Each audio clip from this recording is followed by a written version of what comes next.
Greetings! Welcome to another edition of Electric Avenue's YouTube updates.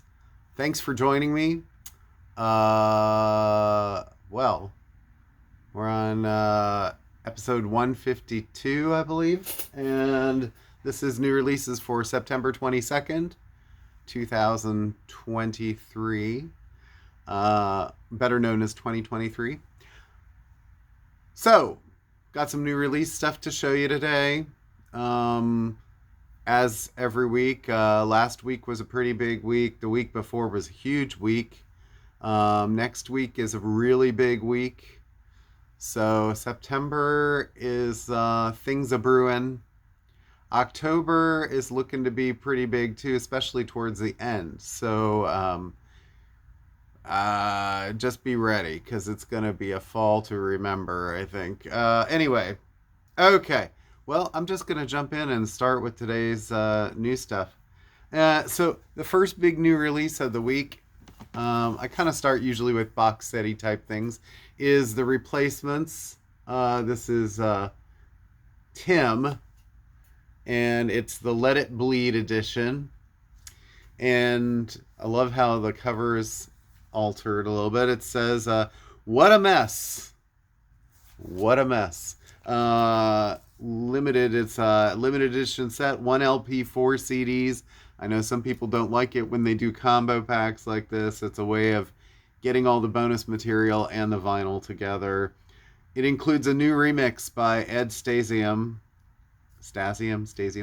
remaster of original album, previously unissued and rare tracks, including Alex Chilton produced demo sessions, previously unreleased live show from January 1986, book filled with photos, memorabilia, and liner notes from Grammy Award winning Matt's biographer Bob Merritt, and features Bastards of Young Swingin' Party, Here Comes a Regular, Left of the Dial. Left of the Dial ended up being quite a iconic song being used in a lot of other titles. There's a demo of Can't Hardly Wait on here. It's a nice little set. These Rhino things, they usually run about $100. Oh, this is less actually. This is more like in the 90, 85, 90 range. Yeah, it's an album from 1985, one of their most iconic albums. So it's good to see that get some deluxe treatment. And one other little box that I want to show that I didn't have last week, and then I have very few of these, and trying to get more, but it looks like the distributors are running out already. So if you want this, I don't think it's super limited. It's on Luaka Bop, which is David Byrne's label, so they may be making more of this. But Pharoah Sanders, Pharaoh, and this is an album of his from the late 70s, 77. And this says, with Pharoah Sanders' blessing, this box set presents the definitive remastered version of Pharaoh, his record from 1977, along with two previously unreleased live performances of his masterpiece, Harvest Time, and a 24-page book. So apparently this was it's one of his most sought after records. It was running about $700-800 at least for originals, and so this is a lot cheaper, under 60. And it is a nice little box set. It's interesting how it is on Luaka Bop instead of like Verve Acoustic Sounds or something like that. It's not a Blue Note record, but it also this was remastered by Chris Bellman, so he does a great job. And so it's kind of like David Byrne's sort of dipping his toes into the high quality like audiophile remaster game. And I don't know, we'll see if there are more things like that come from Luaka Bop. But yeah, I don't know, it's the Luaka Bop, Luaka, it's Luaka. Anyway, that's exciting for jazz people, I think. That was basically the sort of culmination of sort of people just kind of coming into a room who didn't really, or on stage, who didn't really know each other or hadn't rehearsed hadn't rehearsed much beforehand, and it is like a true improvisation kind of thing. But it's I haven't listened to it, I have to say, but from what people I've read and gather, is that it's more of like a very light kind of side of Pharoah Sanders, more palatable, more easily digestible and listenable. So that's one reason that it's a great record. It's also a little later than things like Harma and sort of more of his, I want to say edgy, but his more iconic earlier work. Um, the Breeders, this is sort of a deluxe reissue too. And this is hard to believe the 30th anniversary analog remastered edition. This is on black vinyl. It's the 1993 album remastered from original half-inch tape, cut at half speed, pressed at 45 RPM. Includes bonus one-sided 12-inch of two previously unreleased album session tracks, Go Man Go and Divine Mascus, featuring Jay Mascus of Dinosaur Jr., plus a 16-page lyric booklet with unseen portraits. And I think that Chris Bigg has sort of not. This was not the original photo. He's sort of had to manipulate it. I think there was something to do with they couldn't find Von Oliver's original, or it's either something with the licensing or they couldn't find it, which is, it's crazy that these albums, a lot of these albums are sort of masterpieces, and pretty much a lot of these reissues. And I consider Von Oliver to be pretty much the top of 80s iconographic photography. And if you look at all of those old album covers by the Pixies, the Cocteau Twins, anything that sort of came off of 4AD, and sort of other, he had some other projects too, but his work was always just sort of beyond average record covers, album covers. So you would think all that stuff would be preserved, but this is why we need, people to preserve a lot of this stuff. So Tom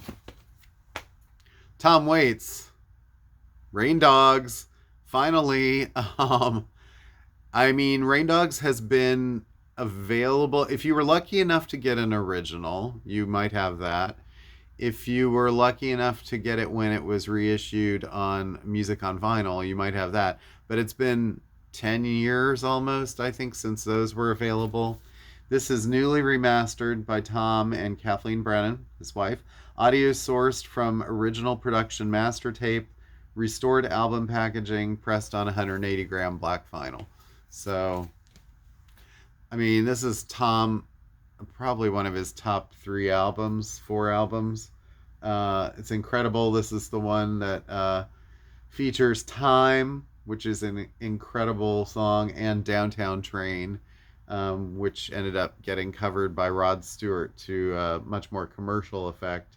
There are 2 other Tom Waits albums that were released on CD a couple weeks ago. Swordfish Trombones, which has been out on vinyl, and that's been remastered by Tom, and also Frank's Wild Ears, and those are both coming on vinyl. I just don't have them to show for the video.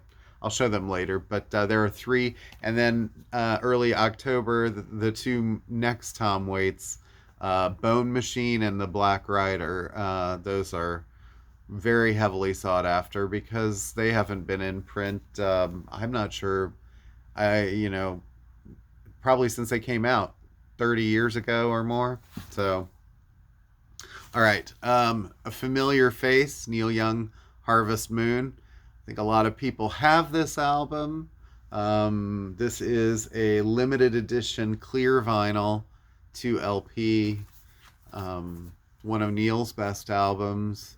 I guess it's probably celebrating some kind of anniversary, or they wouldn't be doing this. I mean, it wouldn't be a new release video without Neil Young. Sorry, I don't have any King Gizzard to show you today, but yeah. So, and there, I think there's another. Oh yeah, they announced they're releasing "Time Fades Away" again, also as another Neil Young reissue. The Who, this actually came out last week. This is Who's Next, Half Speed Master Edition, finally arriving after the fact. I don't know what the problem was, why they couldn't get them in the first place. But, all right, this is kind of cool. The B-52s. This is their time capsule song for a future generation. This was a greatest hits album that the B-52s put out. I want to say mid-late 90s, probably. And, well, it's a double LP. It's the first time it's ever been on vinyl. So for those people who are casual B-52s fans and don't want an entire album of theirs, God knows why you wouldn't want that, because, I mean, they're some of the most fun albums ever recorded. Anyway, this features, it's on pink and purple double vinyl. And there's some songs on here that might be of interest. I mean, you get everything sort of like Rock Lobster, Planet Claire, Private Idaho, Quiche Lorraine, Mesopotamia, Song for a Future Generation. I feel like some things are sort of underrepresented because it's greatest hits. You get Song for a Future Generation, but you don't get Legal Tender, which was the big MTV song from Whammy, or Whammy Kiss. Summer of Love is the only song you get from Bouncing Off the Satellites. You get a full side of stuff from Cosmic Thing, Channel Z, Deadbeat Club, Love Shack, and Rome. All popular. Love Shack and Rome being huge. And then the last side is where things get a little interesting because it's sort of hard to find these on vinyl. Good Stuff is That You, Modine. Debbie, the song for Debbie Harry, which was the single that came out to support this album, and Hallucinating Pluto. Those last two songs aren't on any other B-52s record. So if you want those and you sort of feel like, that might be a good collection, that might be for you. Another reissue this week, which we'll talk about here in a minute. Paula Cole, This Fire. Glad to see this classic come back on vinyl for the first time. So hold that thought. New release, Kylie Minogue. This is her new album, Tension. Those of you who know me know that I'm kind of a diehard Kylie fan, and I sort of feel like I jumped sort of off the Madonna train years ago and jumped on the Kylie train because I noticed that all of her fans seem to be really loving her in a very happy way. You would see her concert videos and people were just all having such a good time. And then she sort of had a comeback in the US, and that's been almost 20 years, I guess, since Can't Get You Out of My Head was a hit. But this is her latest. She had an album out during the pandemic called Disco that was sort of kind of a popular pop lockdown type album. A lot of the promotion had to be done sort of from a studio, and this is her new kind of just pop record, and it's getting a lot of good press. Padam Padam was the first single, which is sort of about the heartbeat. But anyway, look forward to hearing it. So she's always such an optimist, upbeat, even after being a breast cancer survivor. And I have had the pleasure of seeing her live at least once, and she sang every note and hit every note, and it was one of those cases where I think people kind of think she's some sort of manufactured thing. And she did kind of come out of a scene of manufactured kind of music, but I think that it was pretty not surprising, but it was pleasantly surprising how much was live and how great of a live singer she is, actually. So I don't know, I shouldn't be here to defend Kylie, but she's got plenty of defenders out there, and I just really enjoy her. All right, Talib Kweli and Madlib, Liberation 2. So I guess they had an album out called Liberation that I remember it, but it sort of got really slept on. And this one is the second one out this week. The CD came out a week ago, and this features appearances by West Side Gun, Rock Marciano, Q-Tip, Goopoli, Mac Miller, Roy Ayers, Wild Child, and Pink Sifu, and more. So Michelle Indego cello, I see. Amani, yeah. Well, if you like Talib or Madlib, it's a new release. I think there are going to be a few people looking for this new Teenage Fan Club. This is their album Nothing Lasts Forever. Talk about a career band. This band just keeps going. They've been around for, 35 years or so. I don't know if it's been that long, 30 years at least. Always quality work. I think at some point some of the songwriting changed. One of the members maybe left or something. I can't remember. They're one of those bands that I always like, but then I haven't bought everything. So Brent Cobb. This is brother of heavyweight producer, country producer Dave Cobb. Southern Star is the name of this album. Indie exclusive, Coke Bottle Clear. I should have said the Teenage Fan Club is limited edition, half silver, half black vinyl. So, but anyway, Coke Bottle Clear. I guess if you're sort of into, things like Chris Stapleton or whatever, he's maybe not quite that rockin', but okay. In the live series, I think this is the fourth one now. No, so Khruangbin said, if I said that right, that they were going to do 5 live records over the summer, and this is the new live record featuring Toro y Moi as the other guest artist, live at the Fillmore Miami. So these are supposed to be sort of like we're featuring us, and then we're featuring somebody else that we've been on tour with that we really liked. So I don't know how much collaboration is in those performances, or if it's just one feature and then another. But a new live record from Samantha Fish live on pink splatter vinyl, pink and white. She's a blues lady. It looks like 7 songs. There's probably some good blues riffing going on there. Her sister is also a blues guitarist. So. The Wonder Years reissue. It's the 10th anniversary of their album, The Greatest Generation, the last generation. This is probably their most famous, most popular record. It's the one that sort of got them really well known and sell it all the time whenever we have it. 2013 is when it came out. The last song is called I Just Want to Sell Out My Funeral. So some fatalistic kind of stuff. Rancid reissue of their self-titled album.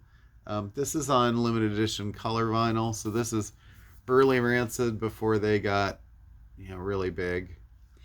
Tim Armstrong, obviously. So that's cool. For those who say I don't have any metal, Solitude Eternus.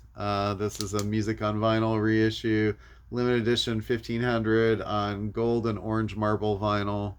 Into the Depths of Sorrow is the name of the record. So we carry metal as long as people are looking for it and whatever. I wouldn't say we're a specifically metal store, but we have it. Peter Green. This is a Soho live at Ronnie Scott's. It's the Peter Green Splinter Group. Peter Green, erstwhile of Fleetwood Mac. Peter had a lot of issues, and then Peter sort of left Fleetwood Mac. But anyway, this was recorded in 1998 and features a cover of Black Magic Woman. He's a great blues guitarist. So, and let's see, Jackson Browne. self-titled Jackson Browne. A lot of times I see people call it Saturate Before Using. And that's sort of another title for it. This has Jamaica Say You Will. This is they and Doctor My Eyes. This is a really popular album for him. Sort of one of the albums, if not the album, that sort of broke him in the popular sphere. These pressings are really nice. Whatever, I'm not sure what the deal is going with. I don't know if it's Rhino that's doing these. Someone at Warner is doing these. They did Late for the Sky and I think one other. They're sort of heavy, like heavyweight vinyl. Not, I don't think they're color because it doesn't say that on the cover. They're just basically like new pressings. This one's actually really nice because it has that textured cover that the original did before they started doing all those repressings. Another reissue. Bobby Caldwell, recently deceased, unfortunately. This is his self-titled album featuring the big hit What You Won't Do for Love, which was his top 10 hit in like 78, I think. Yeah, so he's kind of more like considered yacht rock or almost more like a smooth jazz kind of thing. So I kind of always put him with like Michael McDonald kind of sounding stuff, but I think maybe a little jazzier even. Um, okay, Front 242. Talk about a switch from Bobby Caldwell to Front 242. Official version. This is another reissue. They put out Front by Front earlier this year. Play It Again, Sam. This is a really great industrial album from the mid 80s. This features Quite Unusual, was a single from it. Master Hit is great. Yeah, if you're into like the stuff that led up to what Nine Inch Nails would be, these guys were Belgian and sort of into that Belgian techno scene. New beat, sort of before new beat, but more industrial than that. Okay, and Pink Floyd. It's not really Pink Floyd, it's metal reimagined. This is on Cleopatra. This is a very cool looking vinyl. It says simulation only. The actual product may vary. Well, they call it haze vinyl. It's like blue and brown, and yeah. And this features what a guest star set of stars of people on this: Bootsy Collins, Carmine Appice, Steve Stevens, Jeff Downs, skipping around, Martin Barry, Alan Davey, Rat Scabies, Graham Bonnet, Rick Wakeman, Jordan Rudess, Terry Reid, Dweezil Zappa, Brian Auger, however you say that. It's just a hodgepodge of people doing a new version of metal. That label, Cleopatra, does a lot of stuff like that. A few things too that came in sort of late that I don't know. Maybe I showed this, I don't remember. Morphine's The Night back in stock. I think I'm out of like swimming at the moment, but anyway, Morphine reissues back. This one is sort of, I didn't have this before. Ahmad Jamal, All of You. So if you're into sort of classic Ahmad jazz stuff, this is 1952. No, 1961. Recorded at the Alhambra in Chicago. I think the Record Store Day ones that came out for Ahmad Jamal were around that same time, early 60s. So, all right. Sometimes I get things after the fact and they don't make the video, and so I want to show those. Andrew Gold's Halloween Howls. This was something that sort of came in sporadically in between. This includes seasonal favorites, The Monster Mash, Ghostbusters, Addams Family, Witches, guest appearances from Linda Ronstadt and David Cassidy. and features the smash hit Spooky Scary Skeletons. Uh, Andrew Gold, I mean, most people probably know him without even knowing that they know him because he's the guy who wrote the theme for the Golden Girls. Thank you for being a friend. Um, I think he did some other sort of like jingle and theme work too. So, and I can't remember who his famous parents are. Maybe someone in the comments can say that. And Camp. Camp is another band that we get a lot of requests for, and this is a reissue of one of their hard to find ones. This is a self-titled album. Camp came out originally 2017. Camp with two A's. That gets a lot of they get a lot of XPN. Sort of WXPN is in this area. A lot of pump up from that. Um, okay, these are awesome.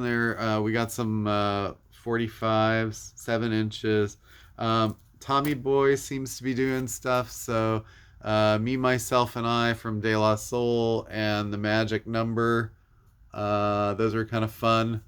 Um, let's see. Also, Digital Underground, The Humpty Dance, and House of Pain, Jump Around. I don't think they're like sort of limited, but not super limited. So if I sell out, I can probably get more. I should have mentioned on the Kylie Minogue, the CD. There are two versions of the CD.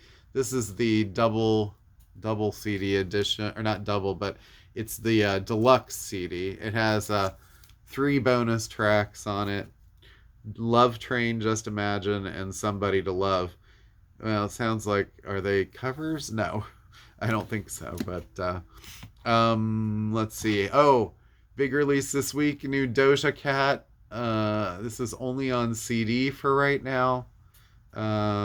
This is her new album. I'm trying to remember the name and I can't read it. Scarlet. There was something with this cover where another artist had the same cover art, and so they've changed the cover art now a little bit. So this might be a collector's item. I'm not really sure. But anyway, there's a song called FTG, which is F the Girls. Okay. Doja Cat, Counting Crows, live CD. This is August and Everything After, live at Town Hall. It opens with a 12-minute version almost of Around Here and Raining in Baltimore. There's a 9-minute version of Rain King, a 9-minute version of Sullivan Street, and ends with an 11-minute version of Murder of One. Well, that's a lot of Counting Crows.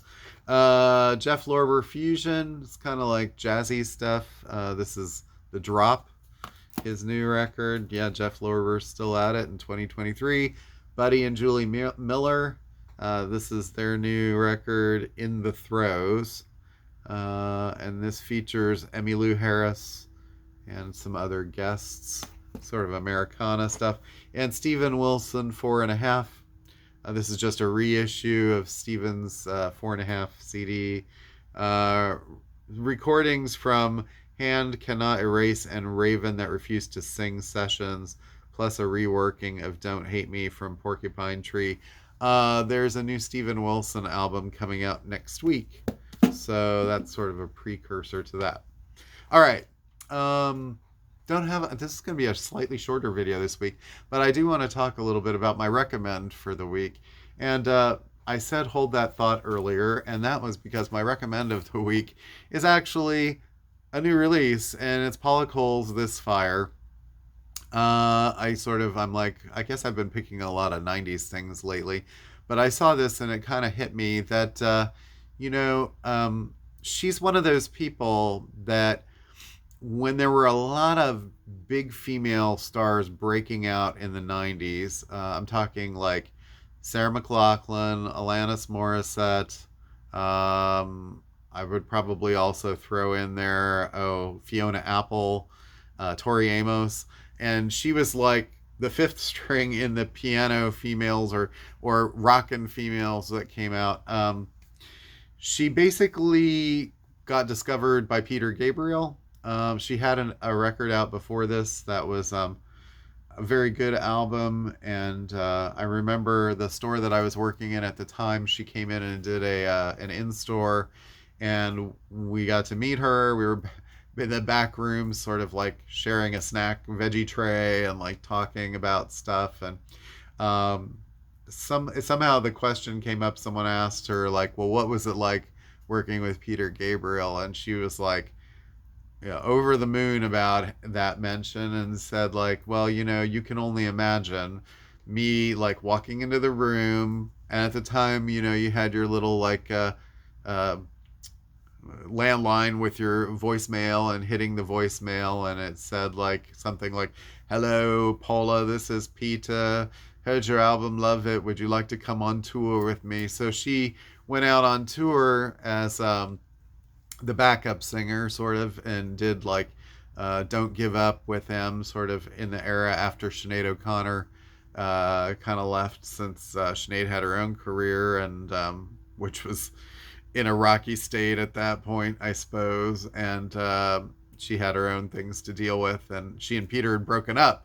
So Paula sort of toured with him for, I think, at least a year or two, and then that sort of got her off the ground a little bit more. And then this was the album that she kind of came up with, sort of after that era, right after that era. And well, I guess I'll never remember or never forget hearing it for the first time, thinking like, I think she's really gonna have a hit with this. And the first song that grabbed me was "Where Have All the Cowboys Gone." I mean, it opens with the song "Tiger," which is kind of more like a almost like a Peter Gabriel template of a song, because it had like kind of these heavier like drum things, and her voice was sort of kind of taking all these leaps, and so she had a very good voice. And "Where Have All the Cowboys Gone" kind of had this almost like rappy verse, and then sort of a wistful kind of chorus. This came out in 1996, so it was sort of right after like Everything But the Girl had just had a massive hit with Missing, and a lot of those kind of songs that were sort of like almost like the sad songs were real popular. But it was sad, but it still had a beat, so it was kind of uplifting. That was followed on this album. That's track two. Throwing Stones was next, which is again more of a kind of features her piano playing and stuff like that. Carmen is a sort of a mellow, sweet song. Mississippi was sort of dark, and then Nietzsche's Eyes rounds out side A, and that's a more piano song with a little bit of a like an Irish sort of. It sounds like I don't know, Ulan pipes, whatever they call those, sort of mixed in there. But and then side two, I think on this album starts with "Road to Dead," which is a very kind of like pounding, kind of driving song, toe tapper. And then "Me" follows, which was one of those songs that I'm like, this song should be a massive hit. And it was kind of a moderate sort of hit. "Feelin' Love" is kind of like the sexy song, I suppose. And then the last two tracks, "Hush, Hush, Hush," which is a duet with Peter Gabriel, is fantastic. And "I Don't Want to Wait," which is sort of her iconic signature song that was featured in Dawson's Creek, ends the album, and that was a huge hit. So really, like "Where Have All the Cowboys Gone," "I Don't Want to Wait" were the two big hits. "Me" was sort of another hit. But yeah, so this is a first time on vinyl, Translucent Blue, 25th anniversary of this 90s groundbreaking masterpiece. This says, ahead of her time, Paula Cole was a boundary breaker, the first woman in history to be solely nominated for the Grammy for Best Producer. Paula opened cultural confines and broke glass ceilings. That's about right. This Fire is a classic, more relevant today than ever. Nominated for 7 Grammy Awards. The original master was Bob Ludwig. The lacquers for this were cut by Kevin Gray and pressed at RTI, which is one of the best pressing plants in the world. And you know Kevin Gray because I say his name 10 times a week, where he's the Blue Note, the guy who does all the Blue Note mastering, and he does quite a bit. highly sought after. So I recommend this Fire by Paula Cole. If you're into like things like Fiona Apple or Tori Amos or whatever. And one last thing to note, because Paula was such a sweet person when I met her, and she's since gone on to be like a sort of I guess a professor at Berklee School of Music in Boston. She was from Boston, um, and had a sort of a career where she kind of, after this, she couldn't maintain that sort of success level against the pressures of the Britney era and all that, and kind of got more jazzy and did a lot of sort of jazz and singer songwriter records, and has sort of like grown more mature gracefully, but so she kind of basically got out of this whole rat race game. But there was a other element of that, which I don't know if people talk about much, but I feel like she also was canceled a little bit, because I remember she did an appearance on that Grammy Awards, and she showed up wearing a sleeveless dress, and she hadn't shaved her armpits. And it was like the unspoken thing where people were like, oh, if maybe that's okay in Germany, but in America, unacceptable. Of course, then Miley Cyrus would do it later, and people sort of forget about it or move on. But it was like, because she was doing something that was seen as sort of unfemale, I guess, she kind of got a little bit of a backlash from that. And I feel like a lot of Americans, just in the general culture, were talking about how she uh, didn't like look like a clean person or something. I don't know. It was a very odd sort of thing, and we talk now a lot about cancel culture and things that people get canceled for, and I do think that there is some truth to that kind of concept in regards to her, where she was canceled more for not even something that she said. It wasn't like Sinead O'Connor ripping up a Pope picture. It was more about the way she presented herself on stage, that sort of in such a wide setting, that kind of set the tone as oh well, she's not as feminine or whatever, and she was quite feminine. But does that even matter? There's so much like judginess in the physicality of, especially when it comes to women, because men generally do buy a lot of records and music. So, and it was men in boardrooms making decisions at the time, and so when her next album came out, I was believe it was called Amen, and she had changed the name to the Paula Cole Band. It was kind of seen like, okay, this person is trying to like, you know, be too assertive with their own art, and it's kind of like sort of what happened with other female artists of the time. I won't go into all of that because there are quite a few of them. But anyway, uh, go get this Fire if you like, female singer songwriter rock of the '90s, because it's definitely one to have. So, all right.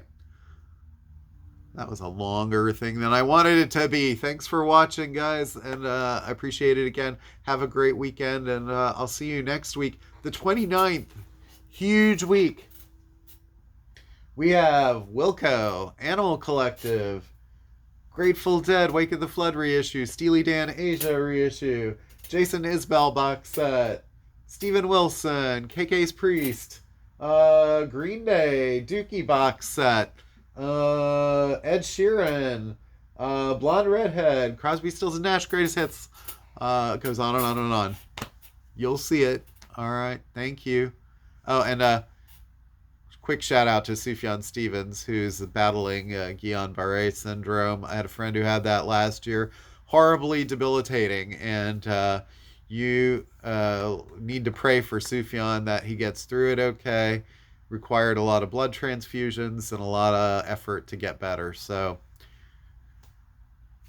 can't wait for the new Sufjan album, but he's obviously not going to be out there to promote it because he'll be fighting this illness for a little while. So give him your best vibes. All right.